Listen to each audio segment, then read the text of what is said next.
Did you know that the first handwritten English Bible manuscripts were created in the 1380s by John Wycliffe, an Oxford scholar who dared to challenge the powerful church? Wycliffe believed everyone should have access to the Bible in their own language, and with the help of his followers, the Lollards, he translated the scriptures from the Latin Vulgate.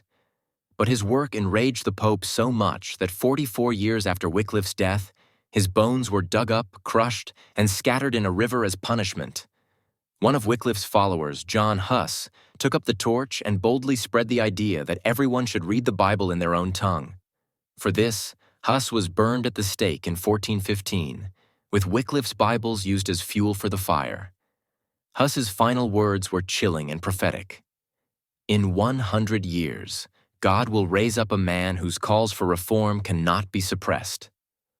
Almost exactly a century later, in 1517, Martin Luther nailed his 95 Theses to the church door, sparking the Reformation.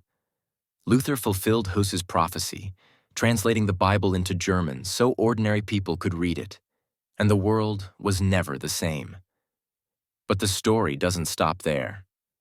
In 1450, Johann Gutenberg invented the printing press, the game-changing device that brought the Bible to the masses. The first book ever printed? A stunning Latin Bible. Yet Gutenberg's life was a bittersweet tale. He lost his business to greedy partners, even as his invention reshaped history.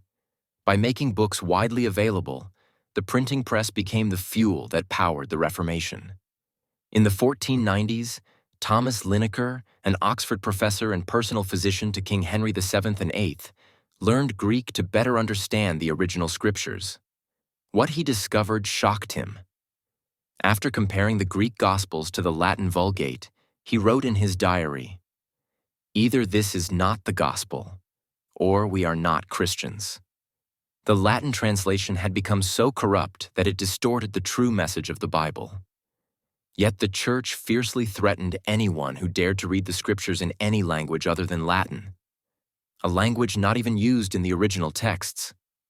Around the same time, John Colet, another Oxford professor and the son of London's mayor, began translating the New Testament from Greek to English for his students. Soon, he took his teachings to the public at St. Paul's Cathedral in London. The response was overwhelming. Within 6 months, 20,000 people packed into the cathedral, with thousands more outside, desperate to hear the Word of God in a language they could understand. Colet's boldness was remarkable. And though many faced execution for similar acts, his influence and powerful connections saved him from such a fate. Sadly, the same St. Paul's Cathedral, which once drew massive crowds hungry for truth, now sees a typical Sunday attendance of around 200 people, mostly tourists. This story is a testament to the courage of those who risked everything to bring the Bible to the people, and to the extraordinary hunger that changed history forever.